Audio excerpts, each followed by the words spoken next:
The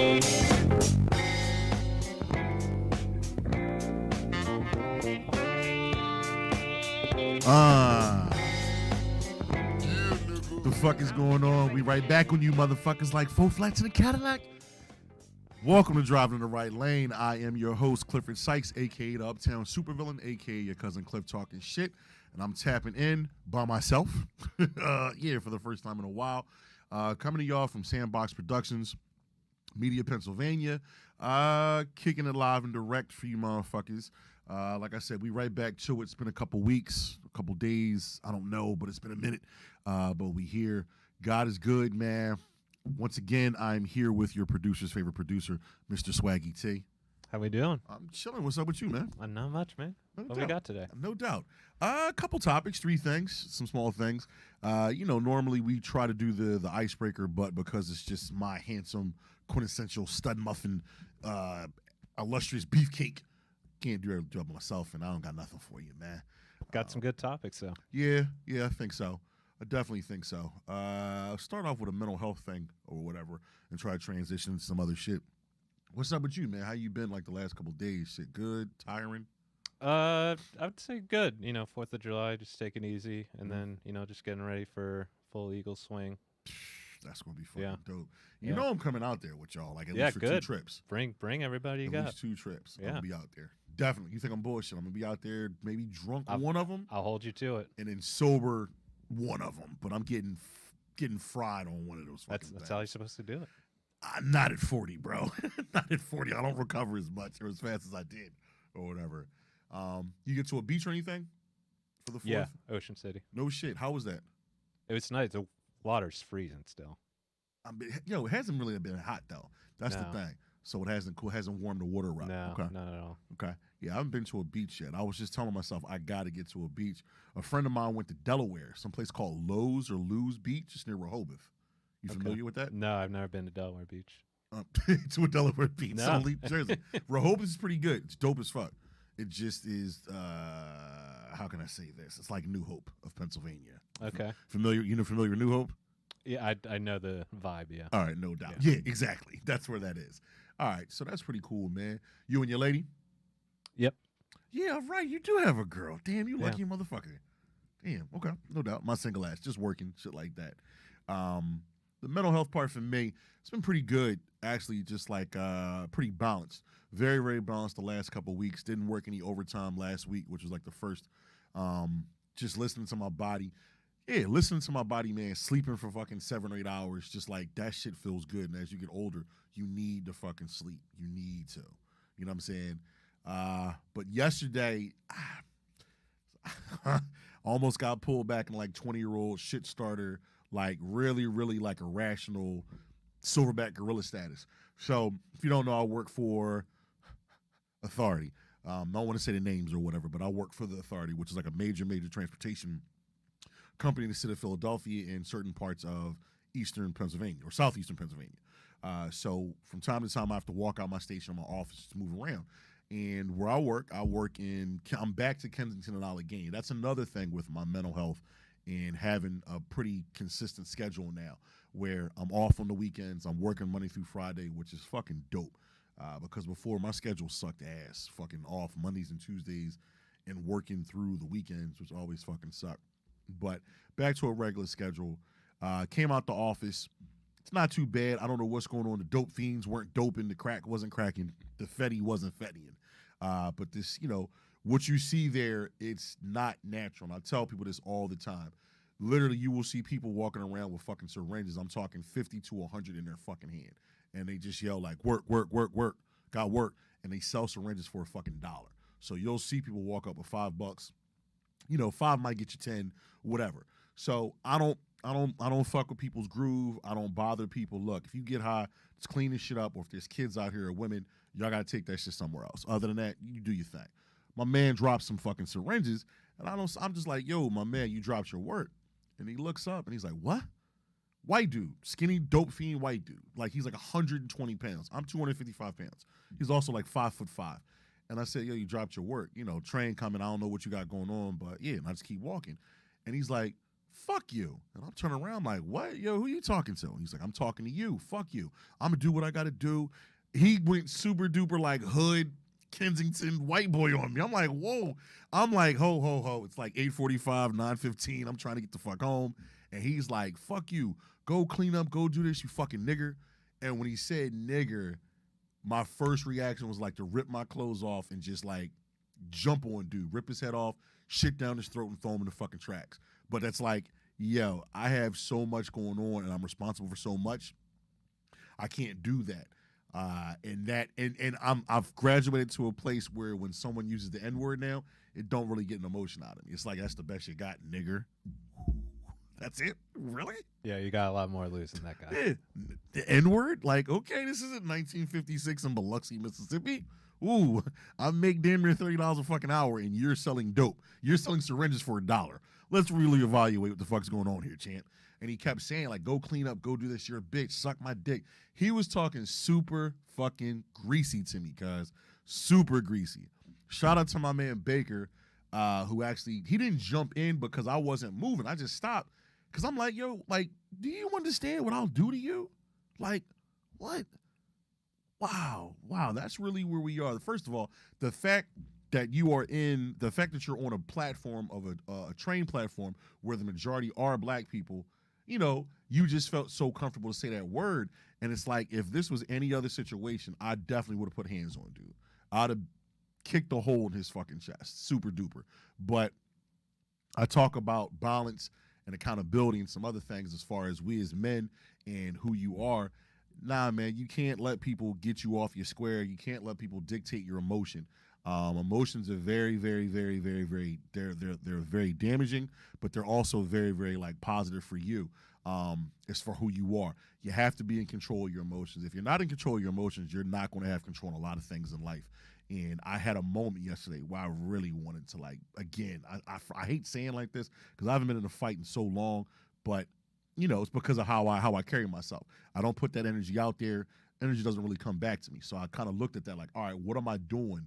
What am I doing where that guy felt the need to say that to me, for one, and then two, what am I putting out there to where this guy even felt like he wanted to go to blows, even if he was fucking high?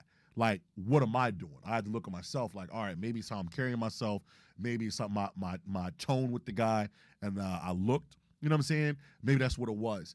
But you know, whatever you got going on, don't let nobody get you off your square.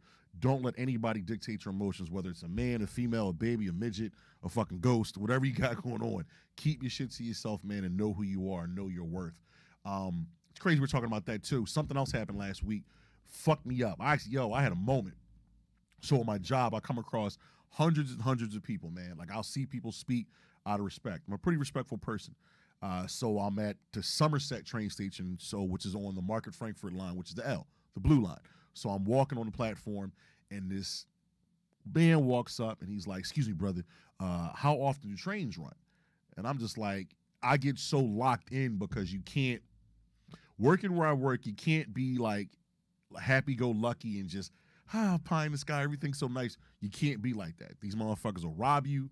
There's a lot of stuff going on at the authority where people are getting attacked that doesn't make the news. Like there were 7 women that have been attacked by people, like robbed, the R word that goes with grape. You know what I'm saying? That's happening. It doesn't make any news at all. Everything's kind of all in company. So they're trying to take these precautions to keep us safe, but it doesn't work. Guy walks, he's like, "Hey, how trains?" And I tell him 6-7 minutes, and I walk past him. Not because I thought I was better than him, but I can't really stop and give you the time. I got to keep pushing. I'm working with a female, shout out to my girl Ash, and he stops and talks to her. I walk down, I turn around because she's a lady, and I try to keep her in my eyesight because it can go left. It can go left very fast. So I turn, they're talking, and she yells, and she walks to me, but she's frantic. So I'm thinking, okay, what did he say to you? Because, okay, now I can't put no hands on somebody, but I can get with you. Like, that's a woman. You don't talk to women like that. You know, I have my firm thoughts sometimes where people think I'm a chauvinist and I'm not, but I don't play that shit with women. I don't play that. I don't give a fuck what color you are, what's going on. You're a fucking female.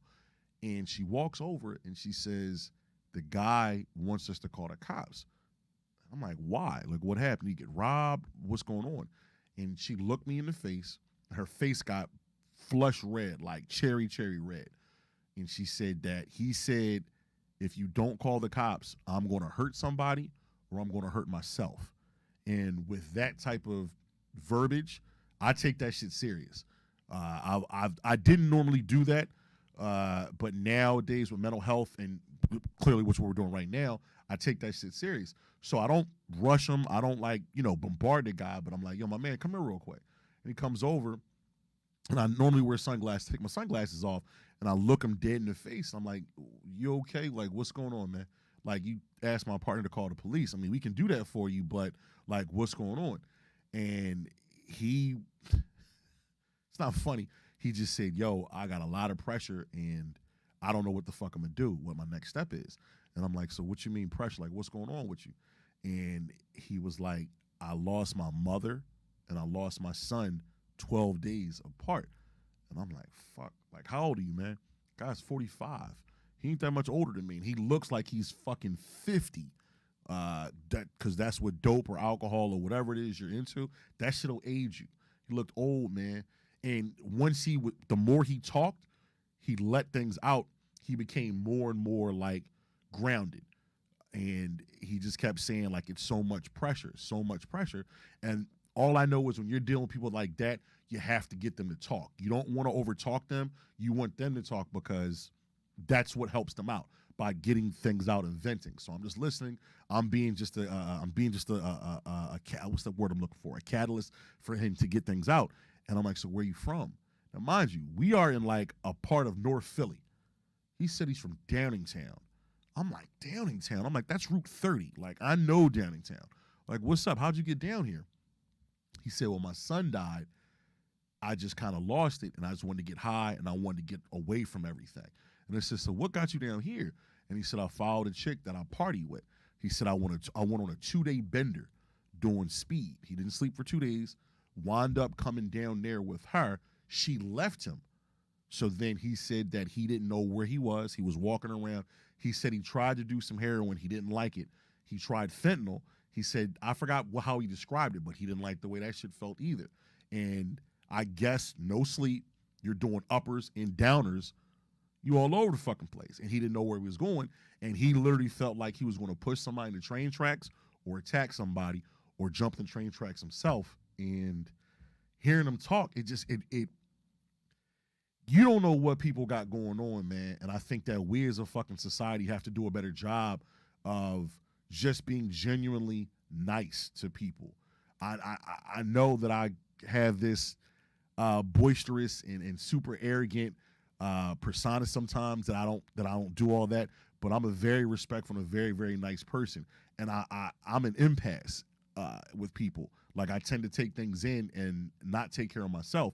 And to hear this guy just not know me at all and to tell me everything, I got a little emotional because that shit's hard. Like, you lost your mother and your son 12 days. That's a lot. You're high. You don't know. So I'm talking the whole time with the guy. The cops come. And this is what I didn't like. White cops, black guy. White cops come. They come on the platform. They start putting their gloves on. The one cop takes the, I forgot what you call that shit with his gun.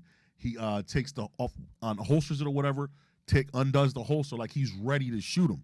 And it's just like, holy shit, like, was that a good move calling the cops? Because I can't take that shit light and I can't take it too serious. It's like, just do what he said and that's it. Cops come and surprisingly the guy tells them the same exact thing he tells us.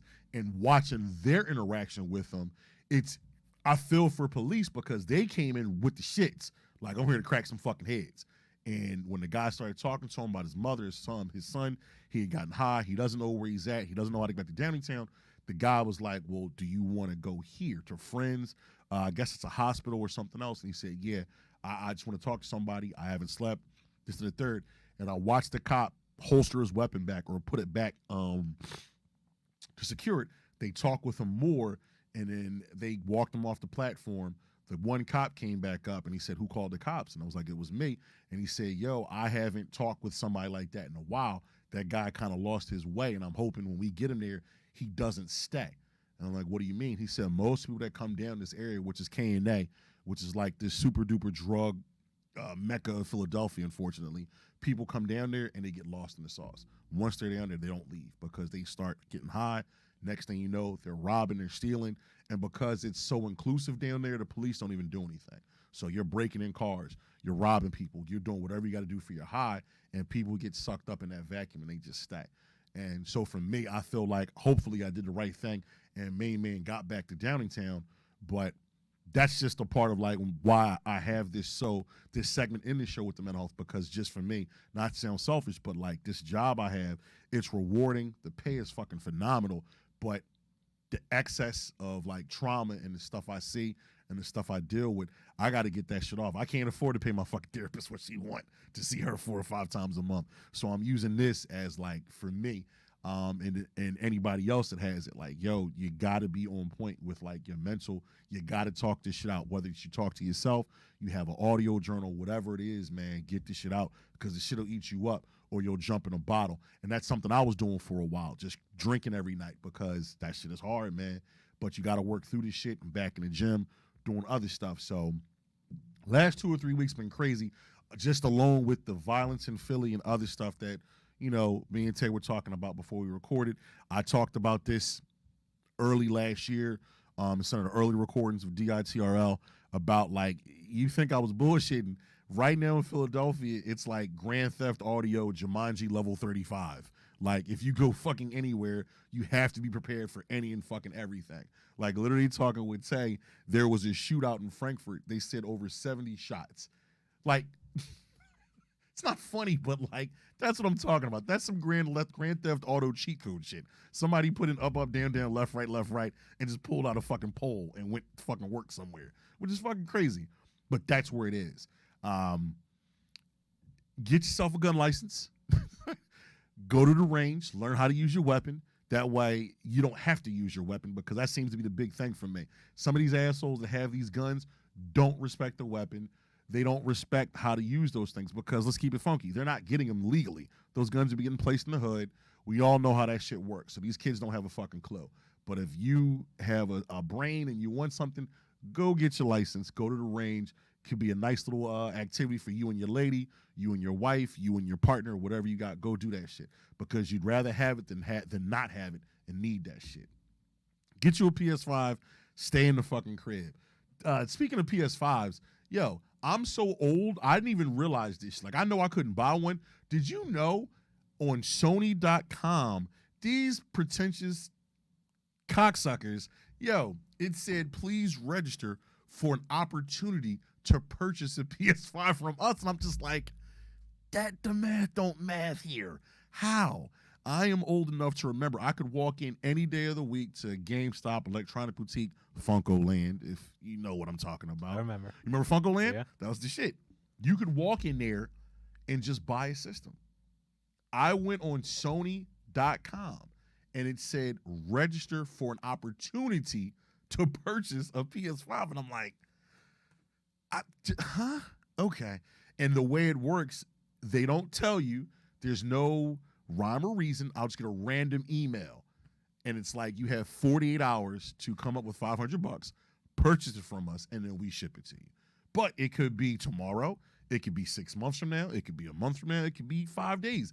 And it's just like, this sucks. Like, is this where we are right now? Where people just have to have, and people are just buying things just to be gluttonous for the overkill, or for the overstock and the resale. Like, I hate the fact this is a reseller's fucking world right now. Like, I hate you resellers. I can't buy sneaks. I can't buy fucking like vintage polo shit.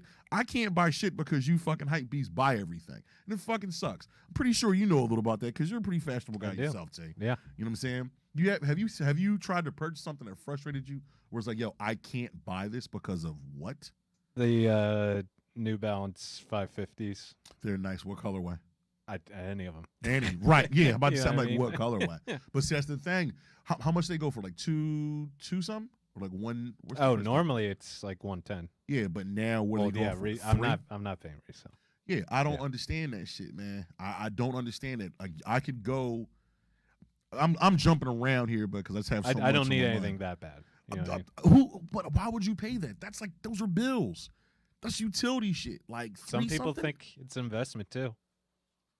certain sneakers, I'll give you that. Like, I mean, I'm just telling you what other people rationalizations are, not mine. No, Yeah. I'm with you on that. The Jordan 5, the Oregon, I forgot what they're called. The 5s or the 6s, the Oregon, there's like a pair of like the Oregon Duck, that colorway, those things are like 30 fucking grand. They're a lot of money. I understand that part, like watches, things of that nature, but just every sneaker, like every sneaker that comes out, I can't go inside of a sneaker store or I can't go online and just cop them because I want them.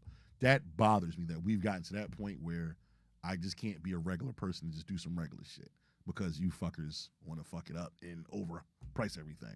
Fucking hype beast. Yeah, I'm getting a PS5. I'm jumping from Xbox. Sorry, Microsoft, you fuckers are like really, really stinking it up.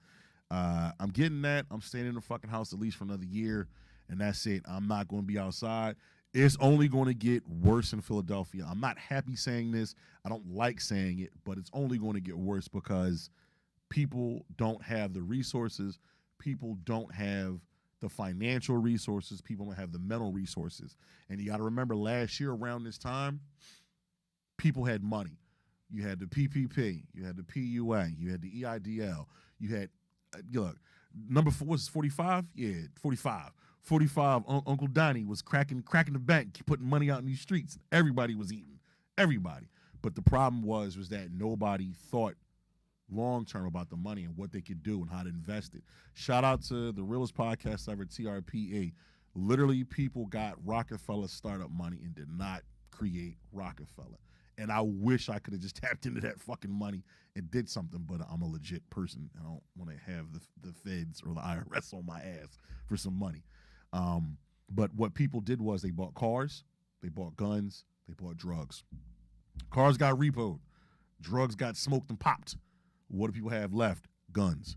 So if you're a regular person that has a job, just a regular Joe like myself, the fact if I go to Top Golf, the Top Golf near where the old studio is at, did you hear about that shit? There was a shootout. Damn, already? Yeah, there was a shootout. It's been there for like a month, 2 months. Real shit. It was something where it wasn't directly there, but the parties involved came from Top Golf and went back to Top Golf after they shot some shit up. And it was just like, that's what I'm talking about. That part right there. Yeah, man. Yeah. Jumanji Part 6, Grand Theft Auto Philadelphia. That's kind of where we are, man. Just try to, just be good to people, stay to yourself, keep your head on a swivel, watch everything. I don't know. I feel like a total fucking like slept saying this shit, but I told y'all this shit. I told y'all this last year. This is where we are. Be fucking careful. I feel for the business owners because businesses are taking hits because of the negative shit going on. The shootouts, the fights, stuff like that. They're going to have to start issuing like fucking a charge at the door or dress code, quote unquote. We know what that means for us, dress code, stuff like that, because you want to keep the riffraff out. But it don't even matter where you go anymore. Like they're going to find it and they're going to shoot that shit up. So, if you got any fucking sense, get the fuck out of Philadelphia. How about that? Instead of staying here, get out. My broke ass, I can't do that for another year or two because I will definitely get the fuck out and go to Delaware where nothing happens at all. And I like that. It's quiet. You know what I'm saying? Trying to segue into, normally I have something called Don't Feed the Animals, but Bass ain't here and it don't feel right. If he ain't here, I'm not doing that.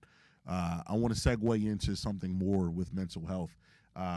This is a really weird part of the year for like sports and entertainment, everything else. Movies aren't dropping because COVID fucked up.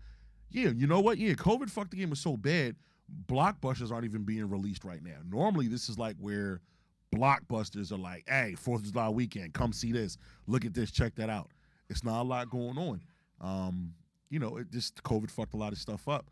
So with this, we are dealing with preseason and summer camps of the NBA and free agency of the NBA.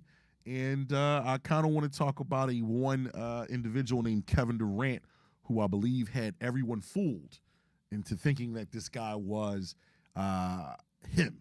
And I don't think that he is him. And what I mean by him is that he is that guy. He is the one and not the two. What we are seeing right now with Kevin Durant is something I also said too on earlier with one of my earlier episodes. It's called, I want to say, three-piece Nets or bearded Nets, something like that. I forgot my title, but we talked about it when the Nets acquired James Harden. And, I think I bet him $1 that the Nets are going to win championships and do this. And I'm like, that team's never going to win jack shit. So if you've been living under a rock, the Brooklyn Nets assembled a super team for about the last 2 years with James Harden, Kyrie Irving, and Kevin Durant. Kyrie and Kevin actually talked and had a conversation and wanted to play in New York.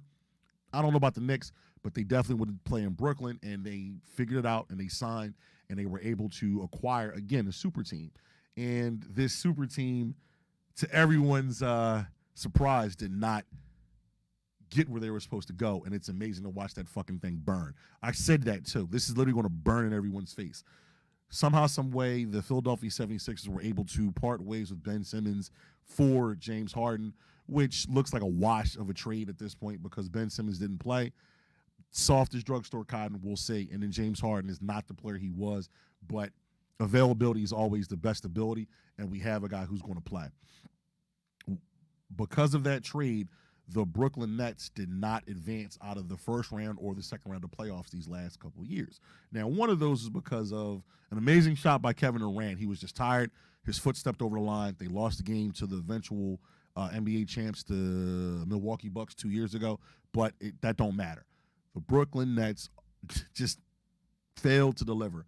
And by doing that, Kyrie Irving, who I applaud for being the player that he is, he has his beliefs, he has his morals, and he's standing on it. However, good brother, you're a professional basketball player. I'm damn sure not going to say shut up and dribble, but you got to have a balance here. And I think he gets caught up in himself sometimes. So by doing that, you forced Kevin Durant to kind of look at everything macro versus micro. Even though you assembled this team, even though you wanted this team and you wanted the coach, he turned into a track star. Kyrie wanted to play the game. I don't know if I'm going to sign this player option. I don't know what I'm going to do. I don't know. He signs. Literally within 48 hours, Kevin Durant requests a trade. And it was fucking awesome because he's showing you who he is. He's showing you that when it gets tough, I want to get the fuck out of Dodge. I want to go somewhere else and go play basketball with another super team. He could go to the fucking Bucks. He could go to the Heat. Hell, go fucking play. Yeah, go play with Phoenix. Go play with somewhere else. As far as the talent, Kevin Durant I'll say he is definitely a generational talent to be that big and to be that pronounced of a score and that efficient of a fucking score. He's amazing to watch because you really have to put in perspective just how big just how tall of a young man he is and how he's beautiful to watch when he moves with the ball. He's 7'1" and can do anything he wants with the ball at any given point. It's amazing.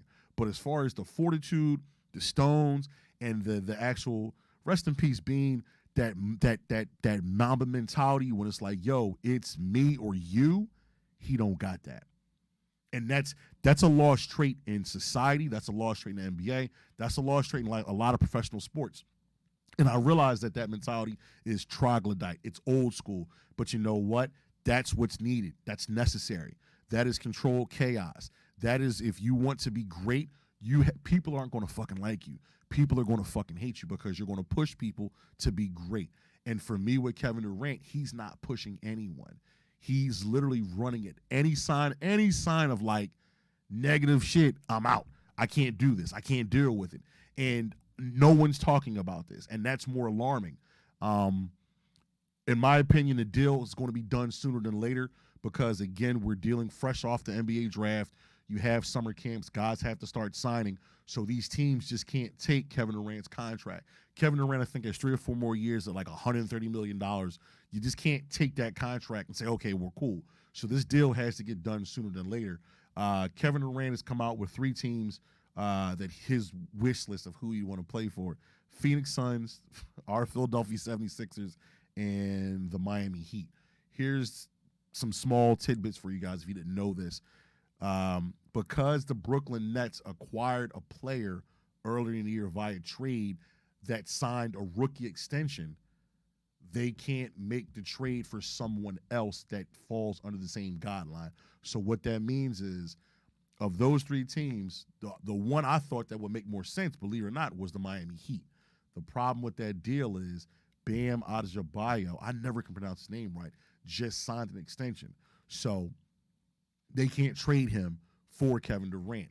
So that pushes the Miami Heat out of the way because you got Tyler Hero. There's a bunch of young guys that are going to sign contracts that all fall under that tier or that clause. So they're out. Phoenix has already come out. No, excuse me. Brooklyn has already come out and said if it's not Devin Booker, I forgot another player and a series of picks, we ain't doing it. So they're out, which comes back to our beautiful Philadelphia 76ers. And I am a firm believer of players, certain quality of players do not become available. And when they become available, you have to exhaust, quote unquote, from our MVP, Joel Embiid, exhaust all avenues to get this guy here. I would kick the tires. I would make the phone call and see what's there. But in my brain is like, get this fucking guy here now. My heart, I don't want anything to do with Kevin Durant here at all. I do not want Kevin Durant here. I don't want to see my man, his lack of brushed hair, walking around on Broad Street. I don't want to see him in Swords. I don't want to see him at Pod. I don't want to see him anywhere in Philadelphia. I want him to literally go to every franchise and crash and burn the fucking franchise. I would be pissed the fuck off if we acquire him and we fall short and then he wants to get out again after the next year or 2 years from now, because that's all it seems like he does. Everywhere he goes, I'm going to win. Then when we don't win, I got to leave. And with Joel Embiid, we asked about this in the last episode with the guys Chicken and Waffles with the Sixers. Should the focus point or the focus of our franchise be on acquiring another superstar, which is a third gun, a hired guy, a bucket that can get us the shot in the fourth quarter to get us up, or do we look at bolstering the bench? And I'm starting to think now I want to bolster the bench with the signing of P.J. Tucker, with getting Anthony Melton, with getting some of these younger guys. I'm okay with having a deeper bench. I'm also looking Rudy Gobert, bum-ass guy, traded for a couple tables, some fucking knickknacks, and a pair of Jordans. One of those pair of Jordans is old, dirty Patrick Beverly, and supposedly he might get bought out.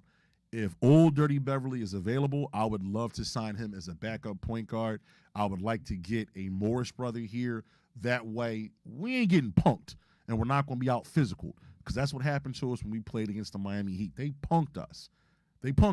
And that's not what Philadelphia is about. We're going to come, we bring our hard hats, we're going to bring our fucking lunches, and we're going to go to work. And that's not what the fuck happened. We also talked about last episode of why I feel like the Philadelphia 76ers aren't going to win anything because of ownership. And literally, I think within 48 hours of that, Michael Rubin sells his fucking his ownership or his stake into it. He cashed out, and it's a beautiful thing. Success, congratulations to him. I met him, by the way, and tried to get him on the podcast, and definitely got I got a response back from his team. I called him in Conchi, walking around, and nobody knew who he was. I'm like, I got a podcast in the 30s. He's like, here's the email address. Just email my people. And this is like, all right, that's better than no, whatever. But he was a part of the ownership group, and this ownership group isn't about winning. They're about ROI, return on investment. And I think most owners are, but you get certain owners like the Clippers owner. You get Mark Cuban. You get guys where it's like, I want to win. I thought that about Jeffrey Lurie.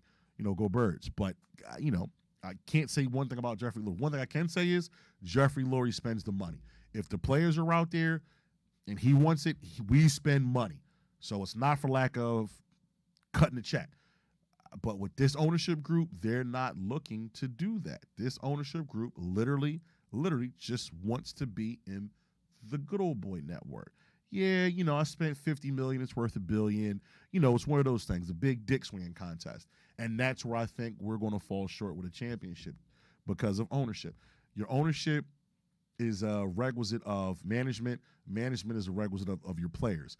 And slowly but surely, I'm okay because I've always shouted out Daryl Morey. I don't know if you've noticed this with the guys we've signed. We are the Philadelphia Rockets. We're not the Sixers. We're getting nothing but Rocket players to come play for us. And you know what? I'm okay with that. But we got about a 2-year window with Joel Embiid about what we're going to do. And Kevin Durant, for me, unless I felt as though we're that close to getting it, I acquired a guy. We're not that close. I want to keep Tyrese Maxey. Toby, I appreciate you, man. It's not your fault they signed you that contract. Take the money, bro. I'm not mad at you, but Toby can get the fuck out of here. I've been saying that since we lost to the Raptors. But I would much rather keep this team intact and build. I would also focus on looking at a different coach, a younger coach that has a little more progressive thought process as far as concepts and theories, because Doc Rivers is very antiquated. We made a mistake letting Monty Williams leave. We made a mistake of letting really young coaches go. And because we have a Jaeger here, we have a Sam Cassell, I would try to find a way to let Doc stay here, get him involved with the group, manage something like that if he wants it, and I would turn the reins over to Sam Cassell and let Sam I Am cook with these young guys and just give it a shot. Because with Embiid, man, he's generational talent. That guy has changed his mindset. We have had sucky fucking years for a long time. You know what he did? All he did was go in the fucking gym and got better every year. He didn't complain. You killed him for fucking crying. You killed him for going to the R bar the night before we lost 2 games in a row. Every year the guy's gotten better.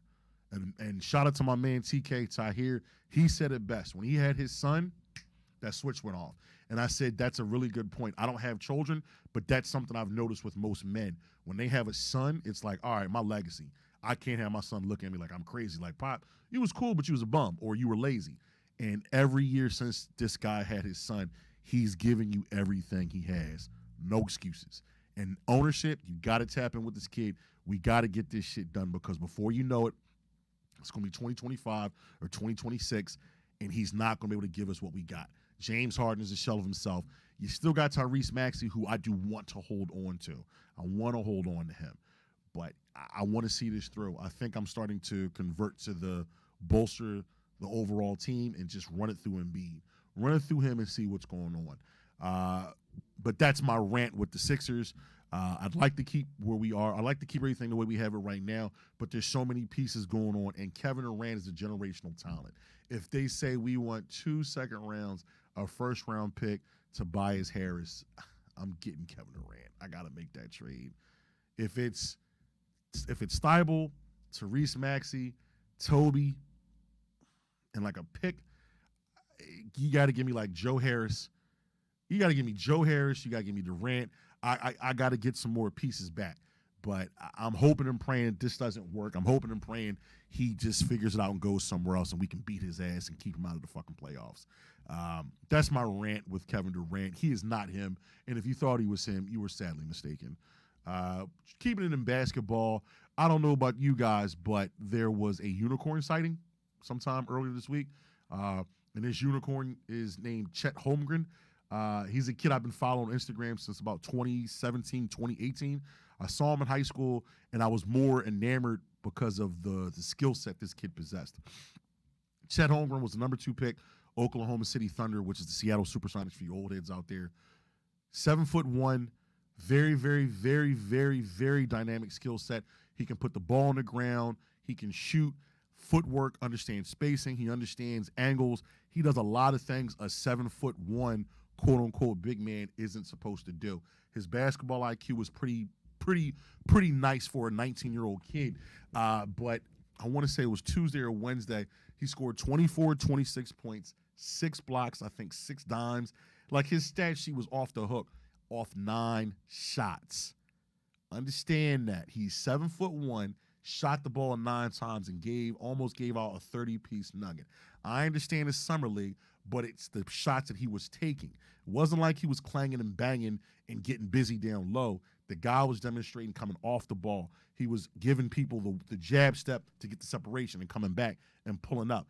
That's something that maybe I'll give more credence to about the NBA, about this quality of product. I'm not a big fan of the NBA, but to watch a kid that tall, I'm a firm believer of he could have played back in the day and killed those guys because he's 7'1". Basically, he's Wilt Chamberlain with a jump shot. And he's I can't say faster than Wilt because Wilt was a bad motherfucker. But he's up there with athleticism. He has to get stronger. He's 19 years old. He's frail. But with this NBA and how it's designed for scorers to get their shit off, this kid's going to get his shit off. And you're going to, I hate to say this, but you are looking at something close or better than a Dirk Nowitzki. And Dirk Nowitzki is easily a top 30 player all time in the NBA for what he did, his skill set, alone his allegiance to a franchise. You know, this kid is going to be must see TV. He got a lot. The OKC, Sam Presti, those guys got a lot of criticism for drafting that kid, but I think they got something out of him, and he's going to be a joy to watch this kid. I'm glad that this NBA is letting these guys just go to the NBA or they're doing one and dones. I'd rather them just let these kids go right to the fucking league instead of going and wasting the time in fucking college. That's a whole other conversation, but there was a unicorn sighting. His name is Chet Holmgren. Remember that name. This kid is going to be must-see TV, and it's a beautiful thing to watch. Again, we're going to keep it with basketball, not so positive and hyper, juju and stuff of that nature. It's kind of the dark side of like the world and what's going on. Young man named Miles Bridges, who I actually enjoyed watching play basketball for the Charlotte Hornets. Supposed free agent, had an opportunity to become a multimillionaire and set his family up for years and years to come by signing probably a contract close to $130 to $150 million. I want to say over the weekend or not too long ago, had a domestic, I don't even like using that word, just a domestic occurrence at his house with his wife, girlfriend. I don't know, I think it's his wife, but had something pretty nasty go down. And to see the pictures and to hear the audio of his son, I asked Daddy to stop. Daddy was doing this. That burned me out because we've come a long way as a fucking society. We talked about this earlier, just about what people have going on, the pressures and the stress and this, that, and the third. I don't give a fuck who you are, man. Putting your hands on people ain't it. That's not it. A man on man, woman on woman, man on woman, that shit is not it. If you can't articulate what's going on, then you got to look at that person and say, look, you're not hearing me. I'm not hearing you. Can we address this tomorrow, 2 days from now, or whenever? We can come back and just do it again, and we can pull back and start all over again. Putting your hands on somebody this day and age is just unfucking acceptable. If that was my daughter, Miles Bridges, I'm smoking him. I don't give a fuck how big you are. We pulling up in the truck, bunch of little people with bats. I'm beating his ass because that's just not fucking cool. I have kind of like that's a pretty tough spot for me because I grew up in a household where that was kind of status quo for me up until about I was 10, where I saw that on a regular basis. And for me, the reason why I brought up the son was I can put myself in that kid's shoes because it's a feeling of helplessness, right? And as a child, you don't really understand what's going on. You just see that daddy hitting on mommy, and that's what you lock into. And you want to protect your mom because remember, you spent 9 months inside your mother, so there's going to be a connection with your mom as a boy, right? And to hear that little boy say, that shit bothered the fuck out of me. This is going to sound a little, what's the word I'm looking for? Miles Bridges should be done with basketball. He needs to get some fucking help. Whatever you got going on, whatever the anger, wherever this shit is coming from, kid, you got to go talk to somebody because putting your hands on anybody or doing anything like that, that shit is not it. I don't care about money. I don't care about celebrity. I don't care about any of that stuff. You got some shit going on with you, man, and you got to talk to somebody because as you get older and you don't deal with your internal issues and your internal anger, this shit can fester into something really, really, really dangerous, and that's just not it. I don't really want to talk too heavy about it, but if you get some time, you can Google it and look at the images and see what he did. And we're not talking like a broken nail. We're not talking about like a fucked up wig or her weave being put out of place. It's pretty startling shit to me. And he's a younger guy, like he's in early 20s, and to be that young, to possess that type of anger, I don't understand it. But I just hope that if you have a father, your father's getting with you. Whoever the men are in your family, they're getting with you. I'm gonna pray for you because that's something really you need. But for right now, I don't think he should be in basketball. Basketball should be the furthest thing from him. And here's the crazy part: if they can figure something out and they can deal with this, he's going to wind up in the NBA. He's going to play basketball again. He's going to sign a contract. Maybe not the contract of the numbers we talked about, but somebody's going to offer him a contract. And I don't think that's the right thing to do. I really, really don't. Yeah, man, just it's a lot. I apologize for the scatterbrainedness of this episode, but if you've listened and you've watched, kind of like I said, I'm an empath. I tend to put my emotion on my shoulder. I wear most of that shit on my sleeve, and that's just how it's rocking for me, man. Really weird place in sports right now, so that's kind of all I got. I got to get to work and go pay bills and deal with people that like to yell negative, nasty words to people, and I can't fuck them up. But yeah, episode 52. We back. We rocking and rolling. I got a special guest coming on sometime soon. Shout out to Brittany Carter. I'm gonna get her on. It's gonna be a really, really dope interview. Hip hop, not a bar smith. She's a bartender. Getting her on. Shout out Chicago, Illinois. Yeah. Episode 52. Name is Clifford Sykes, a.k.a. Uptown the Supervillain, a.k.a. Cousin Cliff talking shit. I'm tapping out. Be good, be great. Wipe your ass front to back to front. Make sure you get all the shit nuggets out. Be clean. It's hot. Wash your asses, y'all. Stay black. Taylor, thank you very much, brother.